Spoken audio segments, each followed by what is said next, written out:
안녕하세요. 국어의 기술 저자 이해황입니다. 제가 머리야 터져라 강의를 준비하다가 예전에 미트 디트에 나왔던 언어 추론 기출문제를 보는데 이건 지문도 오류고 문제도 오류가 있더라고요. 그래서 그 해당 지문과 문제 해설을 잠시 보류해두고 제가 자문 교수님께 문의를 드렸어요. 한국논리학회 회장을 역임하셨던 교수님인데 제 주장의 핵심은 발표된 정답은 O였는데 제가 보니까 1도 정답입니다 이거였어요. 근데 교수님이 검토하시더니 1 정답 맞는데 2도 정답이야! 그래서 총 정답이 3개라고 답변을 주셨거든요. 그래서 굉장히 난감했는데 그래서 이 지문을 과연 해설하는 게 옳으냐 마느냐 이 고민을 하다가 이 지문에 사용된 모순관계와 반대관계 다 수능에 나왔던 개념이죠. 정의가 아예 수능에 다 제시된 적이 있고 또 타당한 추론에 대해서도 수능 모의평가에 한 3번 정도 나온 적이 있어요. 게다가 2020학년도 6월 모의평가에 결정론, 비결정론 이 내용에 대해서도 나온 적이 있어요. 그래서 수능을 준비하는 수준에서도 이 정도는 분명히 알아야 된다. 특히나 또 상위권 학생들 보면은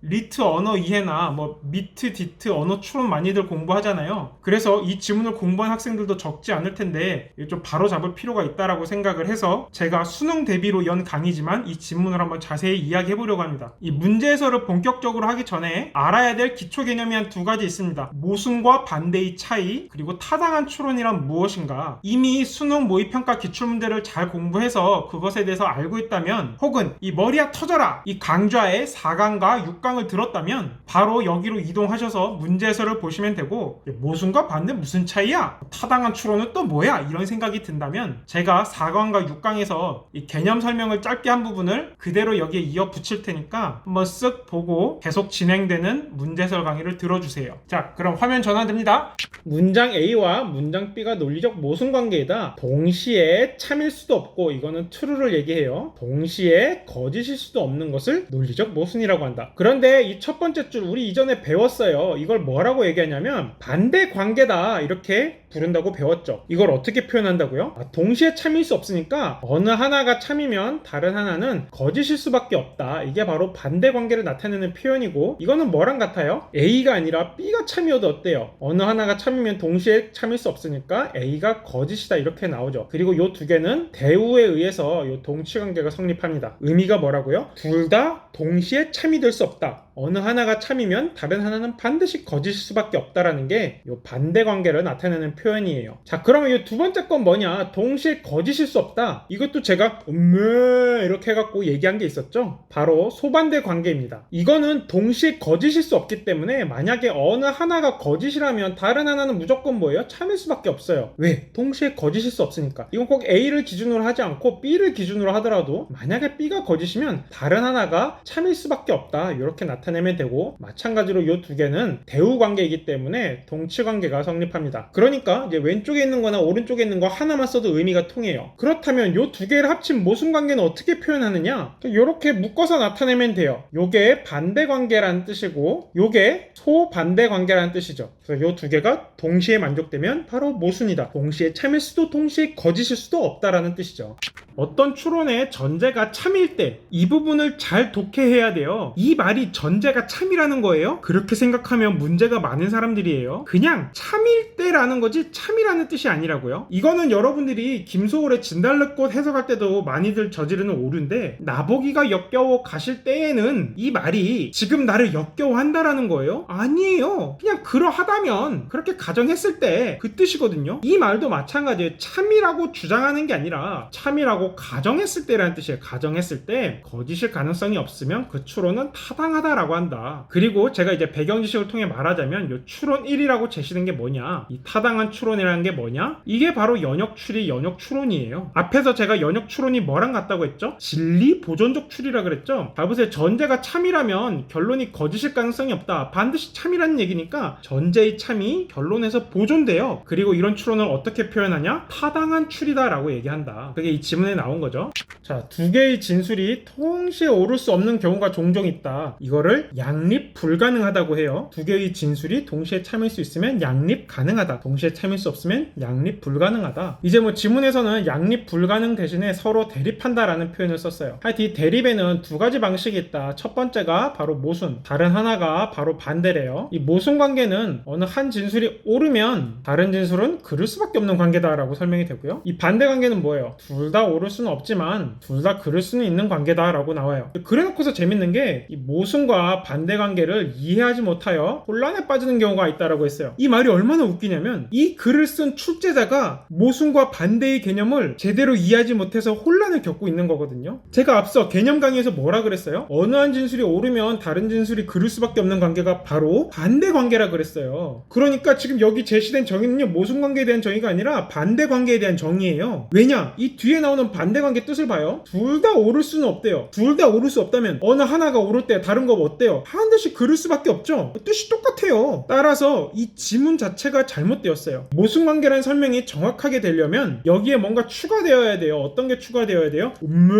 해갖고 제가 소반대 관계가 필요하다라 그랬죠. 어느 한 진술이 그르면 다른 진술은 옳을 수밖에 없다. 이런 표현이 추가되어야만 그게 모순 관계에 대한 정의가 돼요. 혹은 뭐 동시에 참일 수도 없고 동시에 거짓일 수 없다, 이렇게 표현이 되거나요. 하여튼 모순 관계에 대한 정의는 수능이나 뭐 피셀, 리트에서 전부 다 다뤄지는 건데 예전에 이제 미트 디트 추론 당시에는 왜 이게 이런 식으로 나왔는지 잘 모르겠어요. 그래서 이 지문은 뭐냐, 이 출제자가 모순과 반대의 관계를 이해하지 못하여 혼란에 빠져 있다. 황당하죠. 자, 그래놓고서 무슨 뭐 자유의지가 어떻고 결정론이라는 게 있고 비결정론이라는 게 있다, 이렇게 이야기를 해나가요. 결정론은 모든 일이 원인에 의해서 결정되는 거고, 비결정론은 적어도 사람의 행동은 선행 원인에 의해서 결정되지 않는다라고 이야기를 합니다. 그래서 뭐 주절주절 하더니 결정론이 성립하든 성립하지 않든 이건 여기서 이제 비결정론을 얘기하는 것 같은데, 사실 결정론이 성립하지 않는다가 곧 비결정론이 되지도 않아요. 왜냐? 예를 들어 사람의 행동은 선행 원인에 의해서 결정되지만 고양이의 행동은 선행 원인에 의해서 결정되지 않는다 라고 하면은 결정론도 거짓, 비결정론도 거짓이 돼요. 그러니까 둘은 뭐냐? 반대 관계예요. 동시에 거짓일 수 있기 때문에 동시에 참일 수도 동시에 거짓일 수 없는 모순 개념이랑 다르다고요. 이해가 가요? 제가 이에 대해서는 반대와 모순 관계 구분하기 해갖고 제가 아주 자세히 설명을 했었는데, 이 사람의 행동이라고 딱 특정을 해버리는 순간 이거는 모순 관계가 아니라 반대 관계가 된다고요. 하여튼 이 지문에 문제가 되게 많아요. 그래 놓고서 이제 이러한 딜레마를 어떻게 해결할 것인가, 이 딜레마에 대해서도 제가 자세히 다뤘죠. A 또는 B가 참인데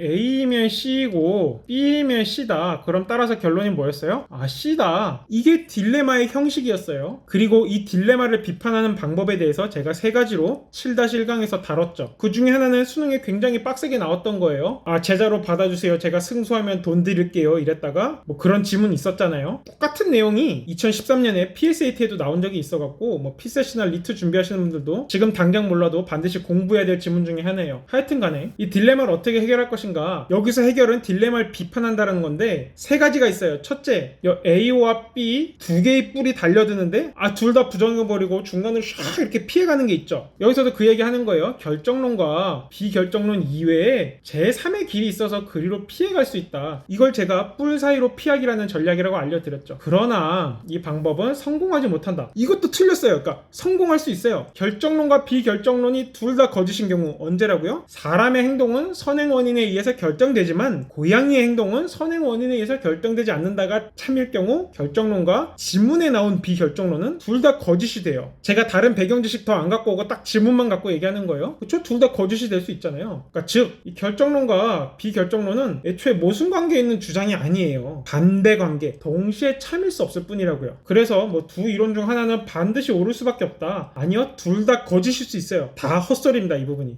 그래 놓고서 막 뭔가 쌀라쌀라 얘기하는데 그건 여러분들이 읽어보면 되고, 이 지문에 딸려있던 모순, 반대, 딜레마의 개념을 한꺼번에 묻는 요 보기 문제를 한번 살펴볼게요. 자, 결정론이 성립하거나 O와 비결정론이 성립한다. 그런데 결정론이 성립하면 자유의지라는 게 없다. 비결정론이 성립해도 자유의지가 없다. 따라서 결론, 자유의지가 없다. A와 B이다. A면 C이다. E면 C이다. 따라서 C이다. 이런 딜레마 구조죠. 자, 여기서 출제기관이 발표한 정답은 O예요. 먼저 볼게요. 이 결론이 도출되는 것은 나와 다가 서로 반대관계 때문이라 그랬는데 반대관계가 아니에요. 반대관계는 동시에 참일 수 없어야 되잖아요. 그런데 나와 다는 동시에 참일 수가 있어요. 이거는 선택지 4번에도 나와요. 나와 다가 다 옳다면 라를 받아들일 수밖에 없다. 그러니까 나와 나는 동시에 참일 수 있고 그때 결론이 도출된다. 즉 4와 5만 봐도 둘 중에 하나는 정답이라는 게 확실해요. 반대는 동시에 옳을 수 없는 거. 근데 4는 동시에 옳다면 라가 도출된대. 충돌하죠. 그래서 5가 적절하지가 않다. 서로 반대 관계가 아니다. 참고로 나와 나는 동시에 참일 수 있어요. 언제 참이냐면 인간이 자유의지를 갖지 못하면 앞에 어떤 조건을 붙이든 간에 다 참이에요. 이건 사실 논리학의 테크닉이긴 한데 일상어에서도 이런 게 통해요. 내일 비가 온다가 참이라면 내가 내일 학교에 가면 비가 온다도 참이고 내가 내일 학교에 가지 않으면 비가 온다도 참이에요. 어차피 비가 온다가 참이라면 앞에 어떤 조건을 붙이든 참일 수밖에 없다고요. 하여튼 간에 5가 정답이라는 데는 이의가 없어요. 그런데 이제 제가 이의 제기한 건 1번입니다. 비결정론 자리에 결정론과 반대 관계가 되는 이론을 대입하면 이 딜레마는 성립하지 않는다. 너무 웃긴 게 이미 결정론과 반대 관계가 되는 이론이 지문에서 설계된 비결정론이에요.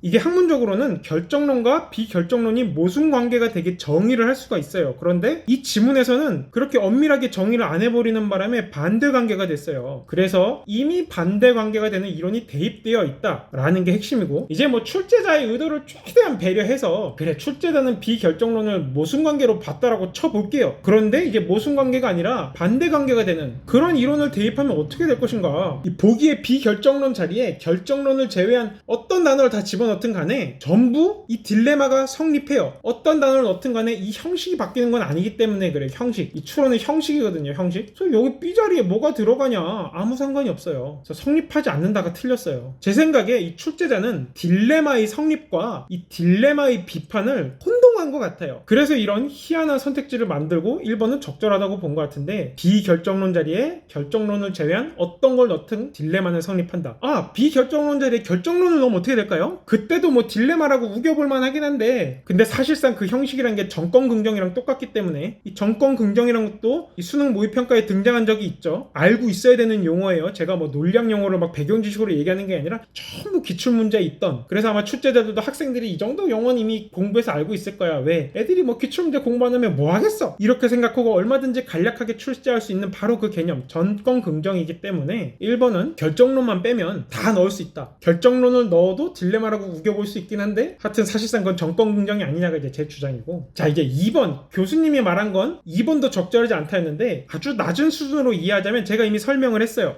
두 개가 다 거짓인 경우가 있잖아요. 사람의 일은 선행 원인에 의해서 결정되는데 고양이의 일은 선행 원인에 의해서 결정되지 않을 때 그때 가는 동시에 거짓이 돼요. 여기서 필연적으로 옳은이라는 말은 모든 가능세계에 대해서 반드시 성립한다라는 건데 그렇지 않잖아요. 가가 거짓인 가능세계를 생각하기가 너무 쉬워. 우리 집에 고양이가 7마리나 있기 때문에 제가 잘 알아요. 얘네들은 아무런 선행 원인 없이 행동해요. 끝이 직후야. 따라서 가는 필연적으로 옳은 진술이 아니다. 왜? 가에 제시된 결정론과 비결정론이 모순관계가 아니기 때문에 참고로 2019학년도 수능에서도 나왔지만 A, O와 not A가 이 덩어리가 반드시 참이라는 거를 뭐라고 부르죠? 배중률이라고 부른다. 이미 수능에 나온 적이 있어요. 하여튼 이 A와 not A는 모순관계이기 때문에 필연적으로 O와로 연결하면 반드시 옳은 진술이 되고 이걸 배중률이라고 하는데 애초에 이 결정론과 비결정론은 뭐다? 갈까? 응, 나가. 모순관계가 아니기 때문에 필연적으로 옳은 진술이 아니다. 따라서 정답은 2번도 돼요. 적절하지 않아요. 그래서 놀랍게도 적절하지 않은 걸 찾는 문제인데 5개 선지 중에 3개가 적절하지 않아요. 굉장히 황당함에도 제가 이 지문과 문제를 좀 자세히 설명해 본 거는 이 출제자가 어떤 오개념을 저질렀는지를 알면 내가 갖고 있는 개념을 조금 더 깊게 이해할 수 있기 때문입니다. 그러니까 요거를 잘 정리해두고 수능에 출제되기를 열심히 기도해 보세요.